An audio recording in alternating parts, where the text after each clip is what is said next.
Hello student, how are you? कैसे हैं आप लोग? आज मैं आपको कार्बन कंपाउंड में कार्बन के विषय में पढ़ाऊंगा। फुल इंट्रोडक्शन ऑफ कार्बन इसका कंटेंट होगा। फुल सबसे पहला कार्बन कंपाउंड पढ़ने के लिए कार्बन के विषय में आप अच्छी तरह से जाना, और इसी को डिस्कस करने के लिए आज Ajay Singh competitive chemistry classes में आपका वेलकम है। और मैं आशा रखता हूँ कि आपको बहुत फ़ायदा होगा। इस क्लास को करने के बाद आपको केमिस्ट्री बहुत इजी लगेगा। I want to avoid your chemistry phobia. Generally देखा जाता है सभी बच्चे में केमिस्ट्री के लेके सिर दर्द लेकर बैठ जाते हैं। केमिस्ट्री से उनको सिर दर्द होती है। इसका वजह है उनका बेसिक कॉन्सेप्ट क्लियर नहीं होती है। इसी के एवज में इसी कन्फ्यूजन को दूर करने के लिए मैं आपके समक्ष फुल कॉन्सेप्ट के साथ आज डिस्कस करूंगा अबाउट कार्बन। तो सबसे पहले मैं आपको बताना चाहूँगा full introduction of carbon. Carbon family, ये कार्बन आप जानते हैं, जैसा कि आप जानते होंगे सिंबल ऑफ कार्बन। सबसे पहले आपको जानना है सिंबल ऑफ कार्बन। आप देखेंगे कार्बन का सिंबल सब कोई जानता है सी, और इसका एटॉमिक नंबर होता है 6। इसका मास नंबर होता है 12। समझ गए? और आप 9th क्लास में पढ़ चुके होंगे A equal to Z plus N. A हो गया मास नंबर, इसको आप बोलेंगे मास नंबर। और ये जेड कहलाता है atomic number. That means number of proton present in the nucleus of an atom are called atomic number. और यह हो गया एटॉमिक नंबर। एकदम अच्छी तरह से जान जाइए एटॉमिक नंबर। और ये एन इक्वल टू होता है number of neutron. Number of neutron.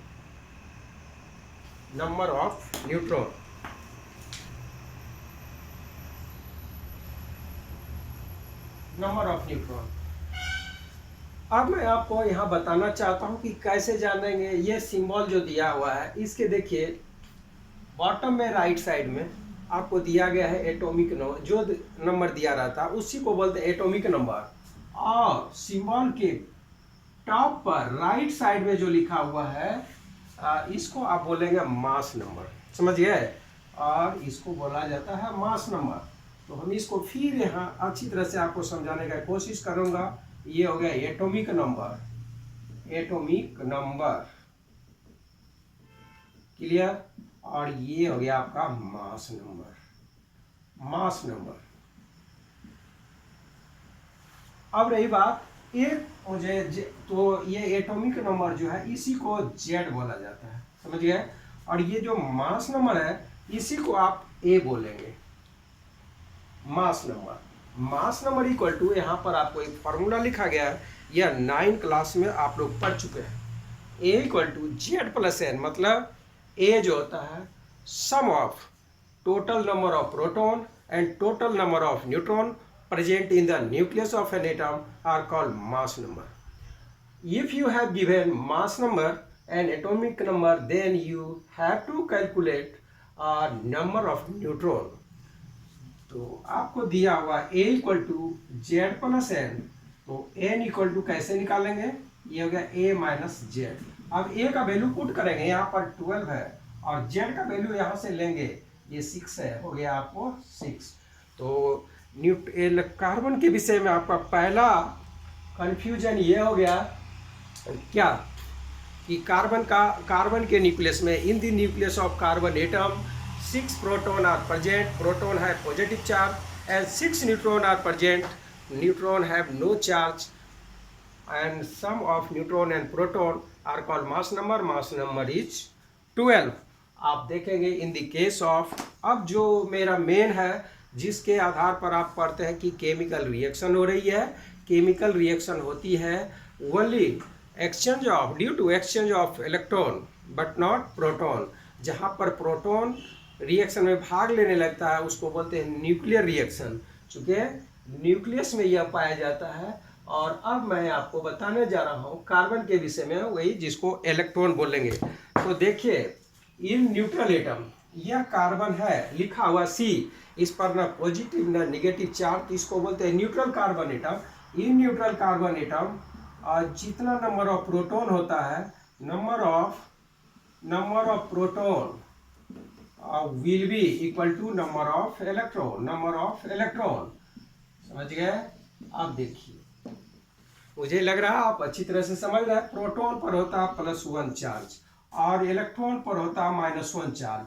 तो आप यहाँ पर थोड़ा सा देखें, मैं न्यूक्लियस का स्ट्रक्चर, ये कार्बन का न्यूक्लियस है और ये इसका डिफरेंट सेल है।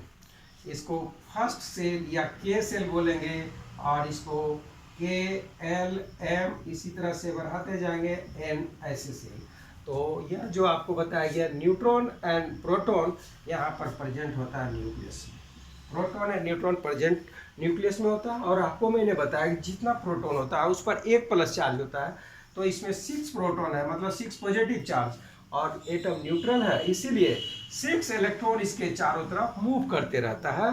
तो यहाँ पर इलेक्ट्रॉन का नंबर हो जाएगा 6। समझ गया? मुझे इसी इलेक्ट्रॉन के विषय में जानना है कार्बन का, और इसी से पूरा ऑर्गेनिक केमिस्ट्री आप समझ पाएंगे। यहाँ पर ऑर्गेनिक केमिस्ट्री मतलब कार्बन का कंपाउंड पढ़ने जा रहे हैं। कार्बन कंपाउंड पढ़ने के लिए कार्बन के इलेक्ट्रॉन का अच्छी तरह से जानेंगे, अरेंजमेंट कैसे कितना है। ये इधर देखिए, ये जो सबसे बड़ी है, यह मान लीजिए ये सेंटर है, सेंटर से ये हो गया 1 2 3 4। तो सबसे लास्ट में जो है उसको बोला जाता है वैलेंस सेल, और सबसे इनर जो होता है इसको बोलते हैं कोर सेल। इसके पहले जो है कोर सेल, और ये हो गया आपको वैलेंस सेल। तो वैलेंस सेल में इलेक्ट्रॉन कितना है और वो पेयर्ड है या अनपेयर्ड है, इस बात पर किसी भी एलिमेंट की रिएक्टिविटी निर्भर करती है, और उसी से आप केमिकल रिएक्शन को भी डिफाइन कर सकते हैं। तो मैं आपको बताने जा रहा हूँ, एटॉमिक नंबर बता दिया। अब आप जानेंगे इलेक्ट्रॉनिक कॉन्फ़िगरेशन और कार्बन का पीरियोडिक टेबल में क्या पोजीशन है। आप इसी आधार पर एक चीज़ इलेक्ट्रॉनिक कॉन्फ़िगरेशन, अब देखिए मैं कार्बन का इलेक्ट्रॉनिक कॉन्फ़िगरेशन, इसको इसी ये डिफरेंट सेल में, यहाँ पर न्यूक्लियस का भी स्ट्रक्चर बना लें। ये हो गया आपका K और ये हो गया L। अब देखिए, ऐसे आप 9th क्लास में पढ़ोगे, K को यहाँ लिख दीजिए, L सेल को रख दीजिए। K सेल में 2 इलेक्ट्रॉन होता है और यहाँ पर 4 है। चूँकि किसी भी सेल में number of electron will be available in a given cell will be according to a arbitrary rule, और ये आर्बिट्रेरी रूल है 2n²। मतलब n जितना होगा, मतलब n इसको बोलते हैं number of orbit. Number of orbit जितना होगा उसका स्क्वायर कर देंगे, और स्क्वायर करने के बाद जितना आएगा उतना ही इलेक्ट्रॉन उस सेल में आप रख सकते हैं। तो यहाँ पर आप देखिए, यह फर्स्ट के है फर्स्ट सेल। तो फर्स्ट सेल में कितना इलेक्ट्रॉन होगा, 2n² बताए थे फॉर्मूला। तो 2 और इंटू n का वैल्यू इसी को बोलेंगे n = 1। तो 1 का स्क्वायर करेंगे, ये हो गया 2, इसलिए दिए फर्स्ट में 2। दूसरी बात, सेकेंड सेल, ये हो गया सेकेंड सेल। सेकेंड सेल इसको बोलेंगे, इसमें कितना इलेक्ट्रॉन देंगे, तो ये फॉर्मूला को पुट करेंगे 2n², मतलब 2 और n के बदले 2 × 2, तो क्या हो गया 8। इसमें 8 रह सकता है, 8 में से आपको 4 है। समझ गए? जितना इलेक्ट्रॉन रह सकता है अगर उतना है अवेलेबल, तो उसको बोलते हैं कंप्लीट ऑर्बिट, कंप्लीट सेल। और उस सेल में अगर आप इलेक्ट्रॉन देना भी चाहेंगे तो नहीं लेगा, और वह उससे लेना भी चाहेंगे तो वो नहीं देगा। चूँकि कोई भी कंप्लीट है, अगर लेगा तो वो फिर अनस्टेबल हो जाएगा, और कंप्लीट होने के बाद किसी को दे देता है इलेक्ट्रॉन तो यह अनस्टेबल हो जाएगा। अब मैं इलेक्ट्रॉनिक कॉन्फ़िगरेशन का दूसरा कॉन्सेप्ट बता दी, चूँकि इससे आपको कार्बन का कंपाउंड पढ़ने में हर जगह कन्फ्यूजन होगी। यहाँ पर यह क्लियर नहीं है, ये जो 4 इलेक्ट्रॉन है कैसे है, पेयर्ड है या अनपेयर्ड है। चूँकि कार्बन या केमिस्ट्री में आप जैसे ही पढ़ते हैं वैलेंसी के विषय, मतलब रिएक्शन के विषय में, तो यह बोला जाता है कि when an atoms of an element interact with atoms of other elements to find their octet structure, just like nearest inert gas structure, to gain of electron or loss of electron or sharing of electron are called chemical reaction। or the electron which take part in bond formation or interaction with other elements are called valency of that element. Here, to decide valency of carbon is very confusing. Up to 10, all students say that valency of carbon is 4. Why valency of carbon is 4? Student का statement होता है इसलिए कि इसके last cell में 4 electron है, तो last cell में 4 इलेक्ट्रॉन है। इस आधार पर आप अगर डिफाइन करते हैं तो यह आप कन्फ्यूजन आपका बना रहेगा। इसी कन्फ्यूजन को मैं आपको दूर करना चाहता हूँ। आप देखेंगे तो पहले तो ये हो गया इलेक्ट्रॉनिक कॉन्फ़िगरेशन को थोड़ा हाई लेवल से सोचना है। अब देखिए यह होता है, इसको ऐसे भी लिखें 1s2 2s2 2p2। कहने का मतलब जो इलेक्ट्रॉन है ये फर्स्ट सेल में 2 इलेक्ट्रॉन दे दिया और सेकेंड सेल में 8 होता है, और ये इलेक्ट्रॉन ऐसे अरेंज रहता है। इसका 2 सेल है, देखिए दूसरे सेल में, और सेल नंबर अगर 2 है इसका 2 सब सेल होता है। एक को s बोलते हैं, दूसरे को p बोलते हैं। s वाला सब सेल जितना होता है उसमें मैक्सिमम 2 इलेक्ट्रॉन रह सकता है, एक ऑर्बिटल होता है, और दूसरा p सब सेल में 3 ऑर्बिटल होता है। ये जो स्क्वायर बना रहे हैं इसी को ऑर्बिटल बोला जाता है। मतलब बोलिए एक 3 डब्बा बना दिए हैं, यह डब्बा इसमें 2 इलेक्ट्रॉन रहेगा तो मैक्सिमम p सब सेल में 6 इलेक्ट्रॉन रहेगा। लेकिन in the case of carbon, तो सबसे पहला केमिस्ट्री में आपको केमिस्ट्री को इजी वे में पढ़ने के लिए यही चीज करना होगा। देखिए इसका स्क्वायर ब्रैकेट डायग्राम बनाएंगे, इसी को बोलते हैं ऑर्बिटल डायग्राम। समझ गए? जैसे है वैसे कर देंगे और मुझे लगता है कि केमिस्ट्री बहुत ईजी हो जाएगी। देखिए यह जो है यहाँ लिख देंगे, ये हो गया सेल नंबर 1 और ये हो गया उसका सब सेल s। सब सेल का ये हो गया ऑर्बिटल। सब एस सब सेल में 1 ऑर्बिटल होता है, और ये जो 2 लिखा गया ये नंबर ऑफ इलेक्ट्रॉन को दिखाता है। तो आप इसको ऐसे देखेंगे, एक इलेक्ट्रॉन को अपवर्ड एरो साइन और दूसरे को डाउनवर्ड, इसको बोलते हैं हम लोग ये ऊपर की ओर जो इलेक्ट्रॉन ऐसे दिखाया गया है तो ये होता है क्लॉक। इसका मतलब हो गया न्यूक्लियस के अराउंड, ये न्यूक्लियस के अराउंड क्लॉकवाइज डायरेक्शन में मूव कर रहा है। और दूसरा इलेक्ट्रॉन ऐसे लिखे हैं, इसका मतलब हो गया ये न्यूक्लियस के अराउंड एंटी क्लॉकवाइज डायरेक्शन में घूम रहा है। और ये ऐसा क्यों करता है मैं आपको बता रहा हूँ कि एक इलेक्ट्रॉन क्लॉकवाइज दूसरा एंटी क्लॉकवाइज। इसका रीजन है कि इलेक्ट्रॉन पर होता है निगेटिव चार्ज, और निगेटिव दोनों निगेटिव एक ही डायरेक्शन में अगर मूव करेगा तो दोनों के बीच रिपल्सन होगा, और इस रिपल्सन के चलते जिस ऑर्बिट में इलेक्ट्रॉन है ऑर्बिटल में, वो ऑर्बिटल अनस्टेबलाइज्ड हो जाएगा। मतलब यह स्टेबल नहीं होगा। इसी को नेचर अपने आप स्टेबलाइज करने के लिए एक इलेक्ट्रॉन को क्लॉकवाइज दूसरे को एंटी क्लॉकवाइज करवा दे रहा है। सेकंड केस में आपका दिखा गया है, यहाँ पर देखिए 2s2, तो ये 2s2, ये एक इलेक्ट्रॉन क्लॉकवाइज, मतलब s में 2 इलेक्ट्रॉन है तो s में लिख दिए। अब p में 1 इलेक्ट्रॉन 2 इलेक्ट्रॉन, बस ये हो गया 2p2। इसको अच्छी तरह से आप जानेंगे, कॉन्सेप्ट आपका क्लियर हो जाए और कार्बन कंपाउंड में कहीं दिक्कत नहीं होगा। आप फिर से देख लें, मैंने इलेक्ट्रॉनिक कॉन्फ़िगरेशन लिखा है 1s2 2s2 2p2, और इसको स्क्वायर ब्रैकेट डायग्राम से दिखा दिया 1s2 2s2 2p2, और ये इलेक्ट्रॉन का अरेंजमेंट भी दिखा दिया हूँ। अब आप देखेंगे ये जब लिख दिया है ये आपको काम देगा। अब मैं आपको बताने जा रहा हूँ, चूँकि ये मेरा टॉपिक ही आज का कि कार्बन का फुल इंट्रोडक्शन आपको करवाए, तो फुल इंट्रोडक्शन इलेक्ट्रॉनिक कॉन्फ़िगरेशन से आप कर सकते हैं किसी भी एलिमेंट के लिए। तो पहला है कार्बन किस पीरियड में है, पीरियोडिक टेबल के किस पीरियड में, in which period carbon are present in periodic table. Periodic table में तो ये पीरियड नंबर होता है मैक्सिमम नंबर ऑफ सेल के। जितना number maximum number of cell होगा इसके इलेक्ट्रॉनिक कॉन्फ़िगरेशन में, वही उसका पीरियड डिफाइन करेगा।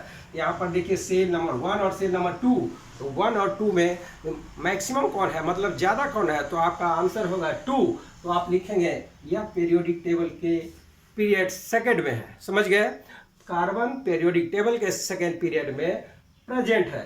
दूसरी बात, दूसरा आ जाता है इसका वैलेंस सेल क्या है कार्बन का। चूंकि बच्चे को वैलेंस सेल और वैलेंस इलेक्ट्रॉन में अंतर नहीं समझ में आती है, तो मैं आपका कंफ्यूजन दूर करने के लिए बता रहा हूँ। वैलेंस सेल, आप वैलेंस सेल किसको बोलते हैं? वैलेंस सेल इसको बोलते हैं, देखिए जो आउटर मोस्ट सेल होता है इसको आप बोलिए outer most shell.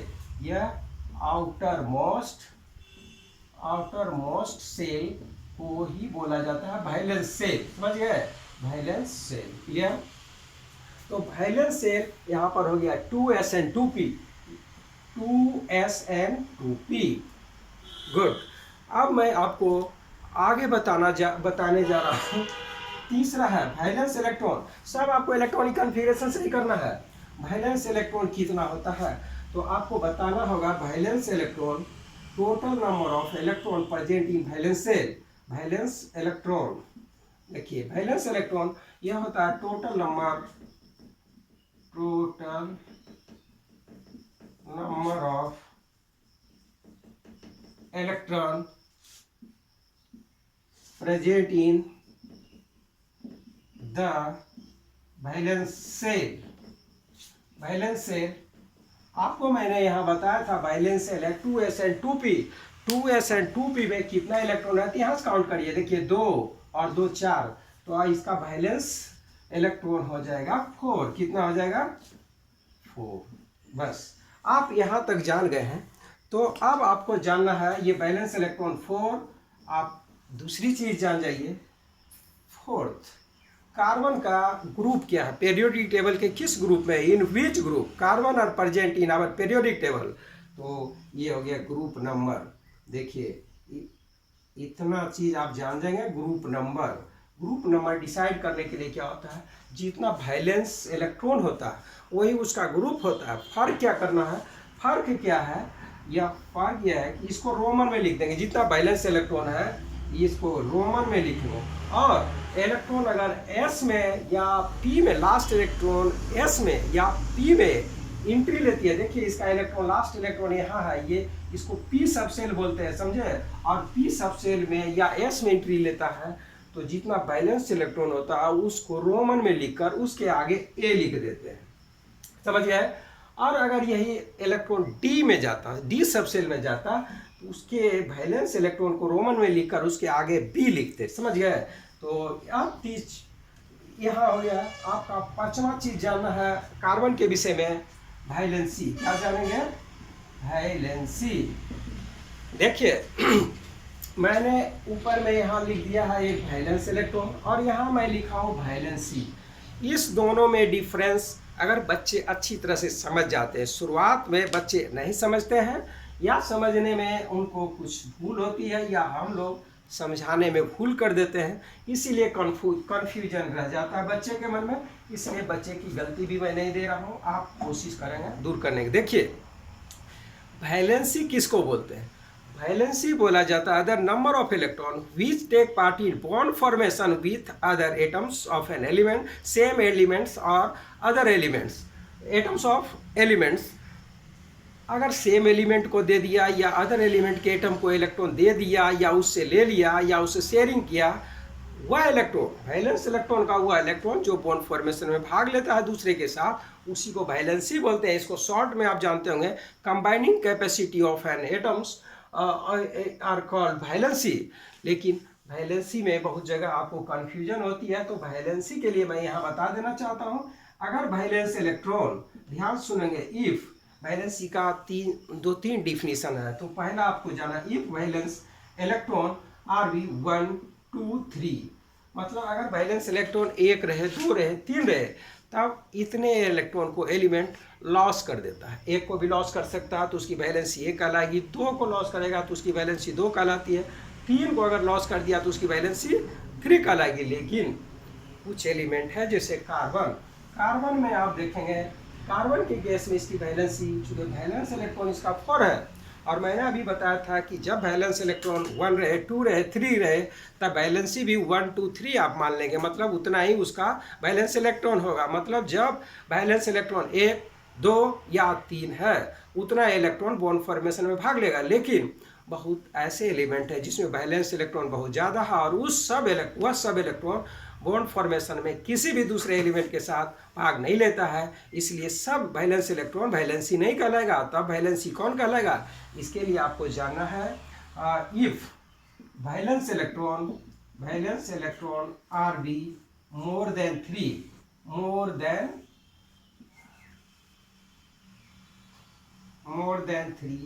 Then unpaired electron present in valence cell or outermost cell are called valency। इसी को बोलते हैं वैलेंसी। समझ गए? अब आपको जानना है, जब देखिए कह रहा if valence electron will be more then 1 2 more than 3 then valency will be equal to number of unpaired electron present in the outermost cell or valence cell of an atom of an element are called valency। अब यहाँ पर carbon के पास unpaired electron कितना है आप देख लीजिए। यहाँ पर मैं लिख दिया हूँ इसीलिए कि आपका कन्फ्यूजन अभी ही दूर हो जाएगा, फिर आपको कन्फ्यूजन नहीं रहेगी। देखिए यही है मेरा वैलेंस सेल, दोनों 2s and 2p दोनों मिला के 4 इलेक्ट्रॉन है। तो वैलेंस इलेक्ट्रॉन 4 है, लेकिन वैलेंसी के लिए क्या है, वैलेंस इलेक्ट्रॉन 3 से ज़्यादा मतलब 4 है, तो वैलेंसी इसमें और अनपेयर्ड इलेक्ट्रॉन 2 ही है। जो अनपेयर्ड इलेक्ट्रॉन होगा वही किसी दूसरे एलिमेंट के साथ शेयर कर सकता है और तो वही वैलेंसी कहलाएगी।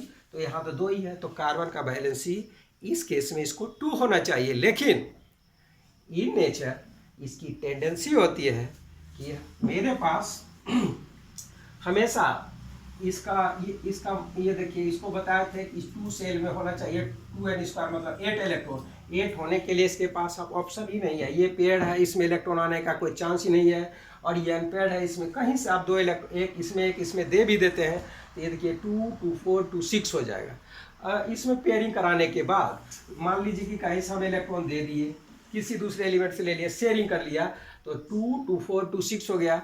फिर भी ये अनस्टेबल है, मतलब इसको 8 नहीं है, इनकम्प्लीट है। इसलिए इस केस में इसकी वैलेंसी क्या होगी है, तो इसके लिए एक स्टेप मैं आगे बढ़ा रहा हूँ वैलेंसी बताने के लिए। यहीं पर आप देखिए, यह जो इलेक्ट्रॉनिक कॉन्फ़िगरेशन मैंने आपको लिखवाया है स्क्वायर ब्रैकेट और ऑर्बिटल डायग्राम देकर, तो यह है ग्राउंड स्टेट, इसको बोलते हैं ग्राउंड स्टेट इलेक्ट्रॉनिक कॉन्फ़िगरेशन। मैं यहाँ आपको बताना चाह रहा हूँ फिर से, चूँकि कार्बन में यही कन्फ्यूजन है और इस पूरे कार्बन फैमिली में आप देखिए कार्बन का इलेक्ट्रॉनिक कॉन्फ़िगरेशन मैंने लिखा 1s2 2s2 2p2। अब यहाँ पर लिखिए, देखिए यह हो गया, इसका वैलेंस सेल का लिख दिए 2s2 2p2, ये 1 है 2 है 3 है और यहाँ पर 4। लेकिन क्या करते हैं, ये ग्राउंड स्टेट मतलब जनरल कुछ नहीं। अब थोड़ा सा एनर्जी अगर सप्लाई कर देते हैं तो यह इलेक्ट्रॉन एक्साइटेड हो जाता है, तब क्या लिखेंगे, यहाँ पर आपको देखना है, ये हो गया 1s2, फिर ये स्क्वायर ब्रैकेट 2s और 2p2। एक्साइट होने के बाद आफ्टर एक्साइटिंग ये 1s2 कर दिए और ये 2s। देखिए जैसे ही एनर्जी आप सप्लाई करेंगे तो यह एक्साइट हो जाता है। ये 2s का एक इलेक्ट्रॉन, ध्यान देंगे, ये 2s का एक इलेक्ट्रॉन निकल के बगल में जो 2p ऑर्बिटल है उसके एडजेसेंट वैकेंट ऑर्बिटल में जो बगल में खाली है उसमें जाके चला गया, यहाँ से ये निकला और यहाँ पर आ गया।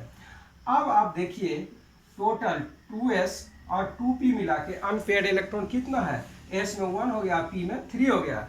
अब आप बोलेंगे in excited state we see that total unpaired electron are present 4 in valence cell of carbon। Carbon के वैलेंस सेल में after exciting state in excited state valence unpaired electron 4 है, और यही 4 इलेक्ट्रॉन कहलाता है कार्बन की वैलेंसी है, और ये कार्बन की वैलेंसी कोई कार्बन का टेट्रा वैलेंसी बोलते हैं। अब मैं आपको नेक्स्ट स्टेप बताने जा रहा हूँ। तो कार्बन का वैलेंसी 4 बता दिए, और नेक्स्ट स्टेप है आपका 6 ग्रुप में आपको ये ब्लॉक निकालना है। कार्बन किस ब्लॉक है, पीरियोडिक टेबल के किस ब्लॉक में है, तो पीरियोडिक टेबल के किस ब्लॉक में है, इसको किसी भी एलिमेंट को, कार्बन ही नहीं किसी को निकालने के लिए लास्ट इलेक्ट्रॉन जहां जा रहा, लास्ट देखिए पी में खत्म हो रहा, तो ये हो गया पी ब्लॉक एलिमेंट। बस अब रही बात, बच्चे को यह भी समझ में नहीं आता है कि मेटल है या नॉन मेटल है, तो आपको यहाँ भी मैं कंफ्यूजन दूर करना चाहता हूँ। Nature of